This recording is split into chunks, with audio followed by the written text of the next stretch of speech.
Surrounded by your glory, one will my heart feel. Will I dance for you, Jesus? Or in all of you be still? I think we always wanted to be a band that led people in worship. Everything else we never saw coming. We're not rock stars by any means. We don't want to be. We're more of a brotherhood than friends. We've always said, as long as we still see fruits from what we're doing, we'll keep doing it. As big as I could have dreamed, it's been bigger. And I can only imagine. As one of Christian music's most popular bands, MercyMe has experienced great success in the midst of great suffering. Hold fast, he's come to save the day. For whatever reason, God has gifted us to somehow be at our strongest when people are at their weakest. That's not a bad trait to have when you're in ministry. Living out their calling as a band made to worship, this is MercyMe on Faith and Fame.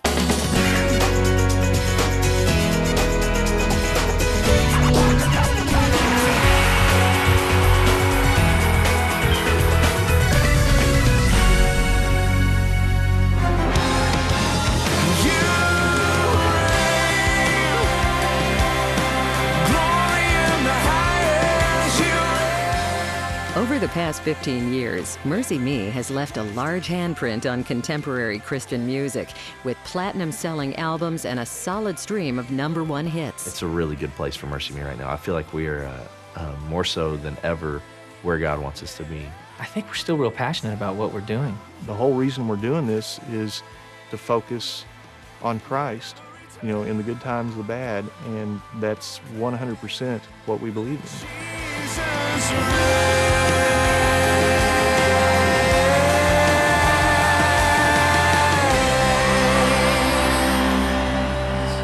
The men of MercyMe have indeed experienced the good times and the bad, which their songs often reflect. As the band's primary lyricist, lead singer Bart Millard often draws inspiration from his own painful past. Well, my parents divorced when I was 3, and my brother's 5 years older than me. And so they kind of had this kind of vital decision of, well, because I wanted to go with my mom and my brother wanted to stay with my dad. And they just thought it was important that my brother and I stay together. And since we already were, had family and everything else in Greenville, we decided to move in with my dad, which is kind of rare. And so from 3rd grade on, that's pretty much all I knew. I'd see my mom during the summer and on holidays. It wasn't like every other weekend. It was, further apart, which was really tough for me as a young kid because I was certainly a mama's boy. And my brother graduated when I was in 7th grade. And he went off to college. And so from 7th grade on up, it was just me and my dad. And we got extremely close during that time. And then my freshman year in high school is when he was diagnosed with cancer. So my whole high school career into my freshman year of college when he passed away, it was a different thing. I mean, I had to learn how to take care of my dad in those last few years. And so you definitely had to grow up a little faster than most. But I wouldn't trade it for the world because my dad was a really tough, blue-collar guy, had a bad temper, and you never really wanted to cross him. And then my freshman year in high school, when he was diagnosed with cancer, a change took place, a drastic change, to where I saw somebody, physically fall in love with Jesus over a short period of time. And it went from me being afraid that I was going to be a divorced parent, end up like my dad, to this is the guy I want to be just like when I grow up. By the time his father passed away, Bart had made the decision to enter ministry. So when a youth internship in Florida was offered, Bart saw the opportunity for a fresh start. Once established, the eager young intern immediately got involved with the church's praise band, where he met a high school rocker named Mike Scheutzer. We totally didn't click at first. Like, he was this little vest-wearing Stephen Curtis Chapman wannabe with the mullet and everything. And, I had the long hair, and I wanted to, be Pearl Jam or whatever, and totally never took the time to get to know him at all. And he probably felt the same way about me. But then when we started playing in the band together, we started writing some songs together, and we really started becoming good friends. As Mike and Bart's friendship developed through the church's praise band, Bart's love of singing deepened. Recognizing his heart for leading worship, Bart's youth pastor suggested he help out behind the scenes with a traveling ministry group, All-Star Missions. My youth minister was involved. He would travel to wherever they were, and he would do like the PowerPoint or slideshow presentation, like doing the words. He was behind the scenes. Well, one weekend he couldn't make it, and so he wanted to send me in his place. And I was like, man, I don't know how to plug in a TV, dude, much less what you're doing. He's like, I'm telling you, just go and hold the chords, look like what you're doing. And he said, there's a guy named Jim that'll do it for you. I realized he was pretty much ADD. He was excited about things, you know. But I also knew that he didn't know jack squat about technical stuff. I have all these cables and this little projector, and I don't have a clue what I'm doing. Like, I stood there for like 30 minutes alone behind the scenes going, I don't know what to do at all. And Jim kind of strolls back and he's like, hey man, what's going on? I was like, well, you know, I was just trying to get this in here and the flux capacitor is, you know, and I'm just making up words. And he's like, well, you got the out going into another out and this is going over here and, you know, that's not even plugged in. So I'm like, no, I'll do it like this. He did it all for me. And I was like, hey, yeah, you know, I was just gonna do that. Now, after about the third time of doing it, I realized that dude doesn't even know how to plug it in. He's just getting me to do it, you turkey. And so we hit it off, and he really saved my tail on that one. Noticing that Bart's vocal abilities far outpaced his technical skills, All Star Missions invited Bart to sing with their praise band, directed by keyboardist Jim Bryson. Eventually, their travels with All Star took them to Switzerland, where they led a church camp for military kids. It was there, during an outdoor service in the Alps, that Bart's eyes were fully open to the power of praise and worship. I remember standing on this rock and, you know, I don't know, 200 or 300 people in a huge circle around me, and they're just singing the top of their lungs. And man, it was a mountaintop experience to say the least, but it changed my life. I'd never heard anything like that, and I knew that I would never be the same. And Jim and I sat next to each other on the incredibly long flight home, and that's all we talked about was, man, how can we do this and not have to get real jobs? You know, there's gotta be a way that we can do this somehow. And Jim, mind you, is living in Oklahoma where the ministry is. I'm still in Florida. And so I go home, and maybe over the span of a summer, I'm trying to convince Mike, we need to move to Oklahoma, because if we do hit it big, it's centrally located and all this kind of stuff. And then he comes back from this week-long, you know, church camp, and he's on his mountaintop high, and he's like, hey, we're gonna move to Oklahoma. And I laughed at him. I was like, yeah, okay, whatever. Coming up, no lie, it's exactly what he said. I have found Graceland. when Faith and Fame returns. I can feel your presence here with me. Suddenly I'm lost within your beauty. Since its inception, the Dove Award-winning MercyMe has always been a band that loves to lead worship. So it's no surprise that their coming together played out in the praise and worship bands of various churches and ministries. By 1994, friends Bart Millard and Mike Scheutzer had made up their minds to pursue music wholeheartedly. And with the help of Jim Bryson, they packed their bags and moved to Oklahoma to form MercyMe. Jim was living with his parents, and we lived in a camper in their driveway for I don't know how long. And it's just, there we were in a little two-wheeled camper, and we lived there for a while trying to find a place to live. And Jim kept tracking down houses, and he would come in with these random, weird places. And sure enough, he came in, he's like, and no lie, it's exactly what he said, I have found Graceland, is what he told us. And it is the nastiest place I've ever seen. It's an old abandoned daycare center that has all the waist-high coat racks, all the half doors, a playground in the back, a parking lot, I mean, the whole 9 yards. And it's massive, and it's like just around the corner from his parents' house. He's like, this is it, this is it. So we moved in there, and we lived in the classrooms, and then on the other end, we put this little makeshift studio together where we made our first, I don't know, 4 or 5 records. With living arrangements secured, the guys started booking themselves wherever someone would let them play. But with payments so rarely being offered, it was difficult to keep a consistent roster, especially at the drum kit. Finally, after working with over 20 drummers, the band found a kindred spirit in Robbie Schaefer. He started playing with us for a while, and kind of in and out with other drummers, and we finally just locked it down. We're like, you know, you're the guy, you fit everything we need. We fit together on a personality level so well. You know, I was kind of the geeky, homeschooled introvert, while they were the more outgoing, know everything there is to know about music. He knew, like, Hosanna Integrity worship albums and Carmen and DC Talk, and that was about it. He didn't know, like, when we said, you know, have you ever heard any of Sting's albums? He's like, isn't he a wrestler? He didn't know. So we got Robbie. That was about 2 years into the band. We still needed a bass player. Well, Robbie goes, well, my sister is dating this guy. That should have been our first clue. We were playing a camp in Missouri, and Robbie's like, you know, my sister's boyfriend plays guitar at church and plays bass sometimes. I'm sure he could probably do it.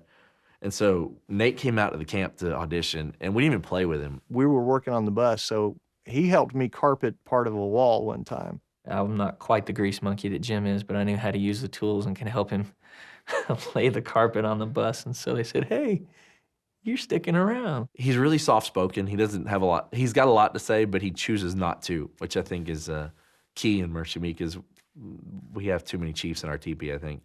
So he's been an amazing addition to the band for sure.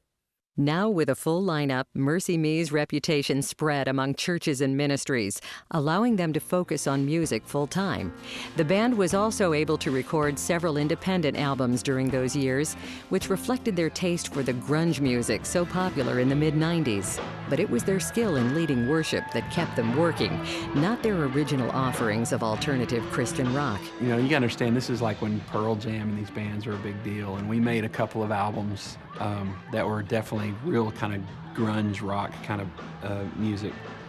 And we'd start playing youth groups, but we'd play a couple of our songs and never get a response. People would look at us like we had a horn coming out of our head. And so we went through this odd time of we'd play our own songs we wrote that never got any kind of pulse. Then we'd lead worship, and it was great.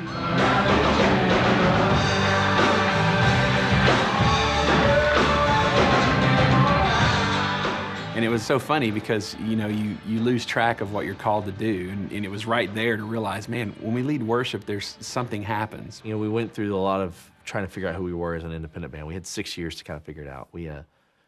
First we wanted to just be a band, but worship was paying the bills. And then we realized, wow, not only is worship paying the bills, but it's kind of fulfilling us. We started thinking, okay, you know, maybe we should try writing worship songs. One verse, one chorus, it'll fit on PowerPoint screen, it'll be fine, it's real simple to learn. Did a whole album of that kind of stuff, and we needed one more song to finish it out. And I used to write the phrase I can only imagine down on everything I get my hands on after my father passed away. Reflecting on what his father might be experiencing in heaven, I can only imagine were the words that kept crowding Bart's thoughts. Recognizing the familiar tug of inspiration, Bart finally gave voice to his grief, sharing the hope of heaven through song. I was on a bus in the middle of the night, and I was trying to find a blank page to start writing this last song for the independent record, and every page had I Can Imagine written on it. Couldn't find a blank sheet anywhere. So I was like, okay, I get the hint here, and so I started writing that, and it was one of the only songs I've ever written where there wasn't any mistakes. It was just written the way it is and left at that. And we went in the studio, and we tried to figure out what the music was going to be like, and at first it was a fast song. It was all these random ideas, and we just kind of got frustrated, and we're about to pack it up. We were literally tearing down the stuff, so he and I were talking about, well, what about arranging it differently, maybe doing, slower versions. So we just, tried out a piano intro, and it literally was the first thing, I played. It wasn't anything to do with me. I think it was just a God thing. He said, here it is, this is what's going to happen, and so we laid the song down in about 5 minutes, literally.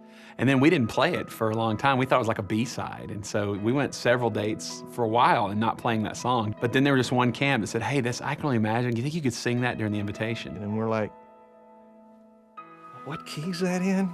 How's that go? Do you know the tempo? I mean, we were dumbfounded. So while he's doing the sermon, we went in the back room and are trying to figure out how to play the song. We practiced it, and we got in there, and the first time we ever played, I'll never forget it. We played the song, we got done and hit that last note, it was dead silent.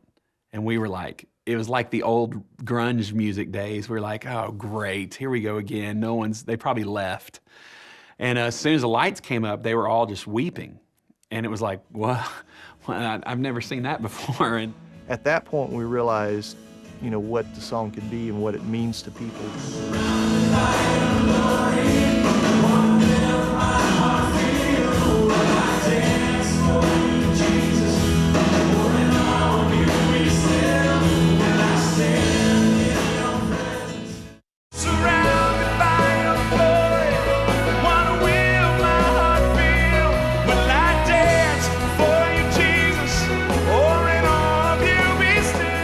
There's certain songs you write, instantly that you have something extremely special. I mean, you're not looking at it like this is gonna be a smash hit or that kind of stuff, because we weren't even signed. It wasn't about that.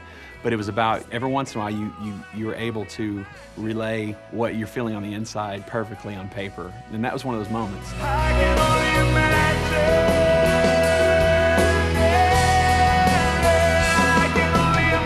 When MercyMe recorded I Can Only Imagine in 1999, they were still relatively unknown, an unsigned band playing church camps and youth conferences around the country. But when they signed with INO Records and re-released the song in 2001, no one could have foreseen the enormous impact the song would have on their careers. Charting on Christian and mainstream radio for 3 years, the song's success catapulted the band from unknown to unavoidable. With single after single embraced by radio and fans alike, MercyMe found themselves in places most Christian bands never see. Now headlining and playing to exponentially larger audiences, the guys decided to up their musicianship on stage by adding another member. With years of experience in Christian music and his own offbeat sense of humor, veteran guitarist Barry Grawl fit right in. Barry's been around a long time. Let's see, who all have you played with? You played with Randy Stonehill? No. Yes, you did. No. Yes, you did. I started Larry with Norman. Rick Kua. Larry Oh, Norman. Rick Kua, the other guy. They're interchangeable to me. Rick Kua. I'm sure they appreciate that. Let's see, you were the White Heart, White Cross, Halo.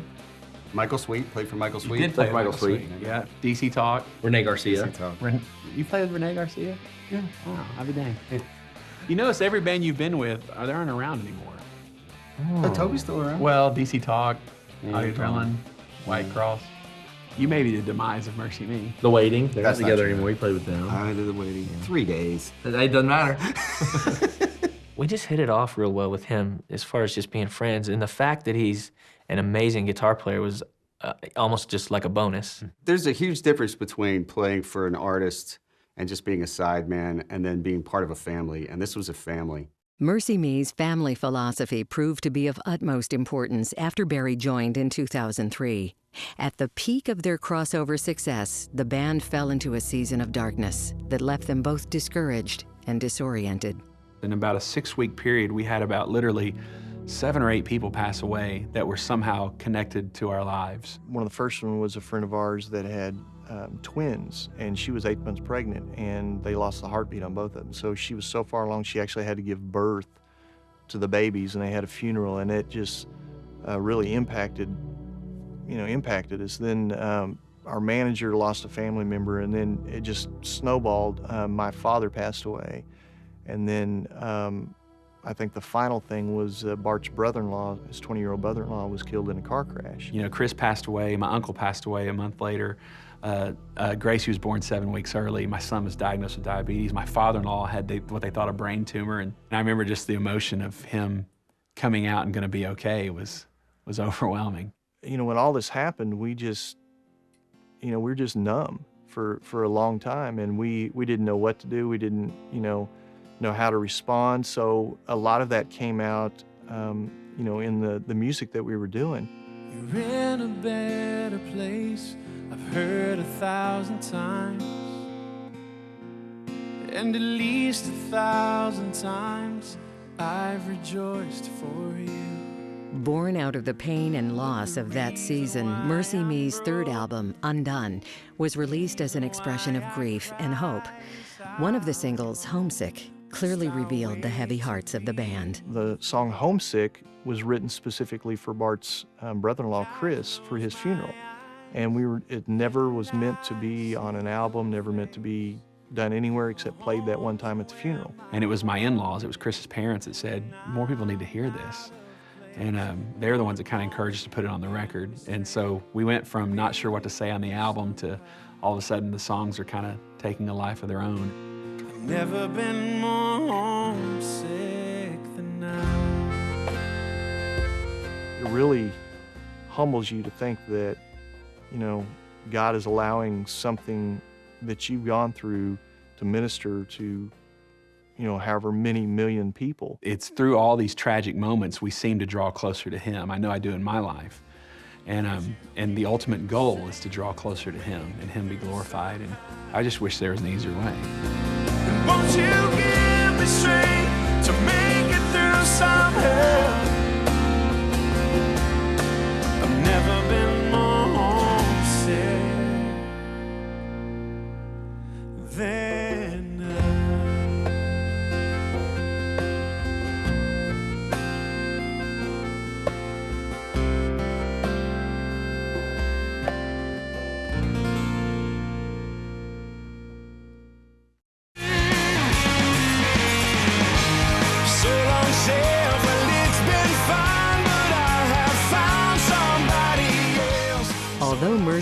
MercyMe has seen phenomenal success over its career, the band maintains that their relationships, not their musicianship, are what set them apart. We're truly great friends more than we are great band members. I think maybe that's what the glue that's kept us together has been, is that it's family. I mean, I'm closer to them than probably my own brother. We put up with a lot from each other because of that.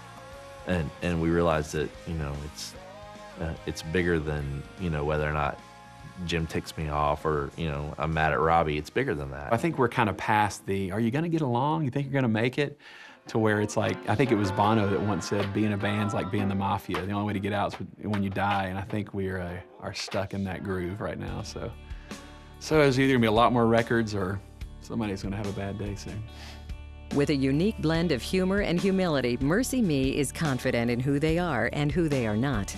It's an attitude that keeps them grounded in a culture more inclined to worship the singer and not the Savior. We know the reasons that we're in the places we're in. We know that we want to try to honor God. And so it's very, very difficult to, keep yourself in the middle of all that and say that this really has something to do with us when we know it doesn't. As long as I think we're doing shows and people are coming up to us and saying that, these songs that are a part of your lives that you're putting out are affecting our lives, then I think we'll keep doing this. Doing those conferences was a lot of character building for us. There was one fallback, though. There was one fallback. Fallbacks, you had to be goofy for That's a bunch true. of junior high kids. We decided to just come up with this whole new gimmick. Put your hands together for the good Reverend Velvet! We were Reverend Velvet and the Velveteers. I'm surprised it hasn't leaked out yet. I am too. We've kept it under wraps For a long time. until now. Thank you very much! Thank you! Thank you very much!